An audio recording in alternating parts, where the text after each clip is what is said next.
বাংলাদেশের ইতিহাসে এই প্রথম ঢাকা বিশ্ববিদ্যালয়ের ভিসি স্যারের ইমামতিতে তার ছাত্ররা তার পিছনে নামাজ আদায় করলেন। আপনি চিন্তা করতে পারেন যে এটা কেউ কল্পনাও করেছে যে ঢাকা ইউনিভার্সিটির ভিসি স্যার তিনি নিজে নামাজ পড়াবেন? অথচ গত 1 বছর যেতে না যেতেই এই ঢাকা ইউনিভার্সিটির ক্যাম্পাসে ছাত্ররা পবিত্র রমজান মাসে একটু কোরআন তেলাওয়াত করতে চাইছে। সেখানকার প্রশাসন, সেখানকার বিশ্ববিদ্যালয় উপাচার্য, সংশ্লিষ্ট ব্যক্তিবর্গ এটার বিরোধিতা করেছে। অথচ আল্লাহ রব্বুল আলামিনের অলৌকিকতা কি, আল্লাহ রব্বুল আলামিনের ক্ষমতা কোন জায়গায়?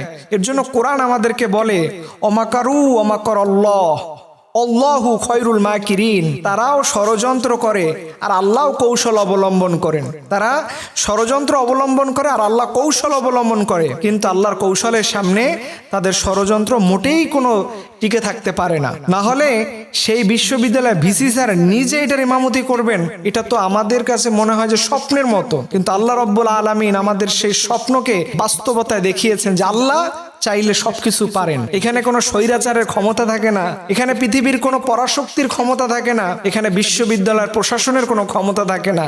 আল্লাহ যদি চান তার দিনকে তিনি এভাবেই বিজয়ের মঞ্জিল আল্লাহ তাআলা নিয়ে যাবেন। সো আমরা যেন আল্লাহ তাআলার সবচেয়ে পছন্দনীয় রেগুলারিটি যে ইবাদতের মাধ্যমে আল্লাহকে খুশি করা যায় সেটি হচ্ছে সালাত, নামাজ। আল্লাহ রাব্বুল আলামিন এই নামাজের ব্যাপারে বললেন, আল্লাহ কোরআন বলছে ইয়া আইয়ুহাল্লাযীনা আমানুস্তাঈনু বিস-সাবরি ওয়াস-সালাহ।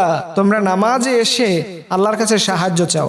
আল্লাহর কাছে সকল কিছু চাওয়ার মাধ্যম হচ্ছে নামাজ। আপনার জীবনে যত অভাব আছে, অনটন আছে, চাওয়া আছে, পাওয়া আছে, সব কিছুই আপনি নামাজে রুকু দিয়ে সেজদায় পড়ে গিয়ে নাক আর কপালকে জমিনের সাথে লাগিয়ে দিয়ে আপনি আপনার রবকে বলবেন, আল্লাহ আপনি ছাড়া তো আমার কেউ নাই, আমি এই রুকু আর সেজদার মধ্যে আপনার সবচেয়ে নিকটবর্তী হয়ে গেলাম মালিক, আর আমি আপনার কাছে আমার মনের দুঃখ যন্ত্রণাগুলো বলতে চাই।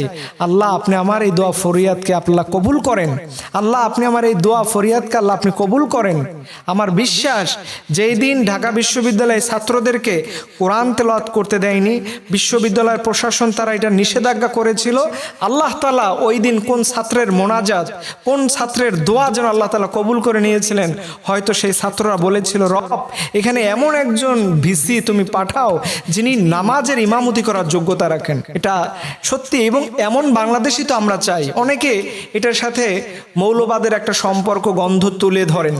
দেখেন, ইসলাম যিনি মুসলমান তিনি নামাজ পড়ানোর যোগ্যতা রাখবেন। তিনি দুনিয়ার সব কিছু বুঝেন কিন্তু নামাজ পড়াইতে পারেন না, এটা কি হয় নাকি? কারণ ইসলামের কোরআন হচ্ছে সবচেয়ে সহজ কিতাব। আসুন আমরা সেই কিতাবের আলোকে আমাদের জীবন গড়ি, আমরা যেন সবাই সেই দিন সর্বপ্রথম নামাজের হিসাব দিতে পারি। আল্লাহ আমাদের তৌফিক দান। আমিন।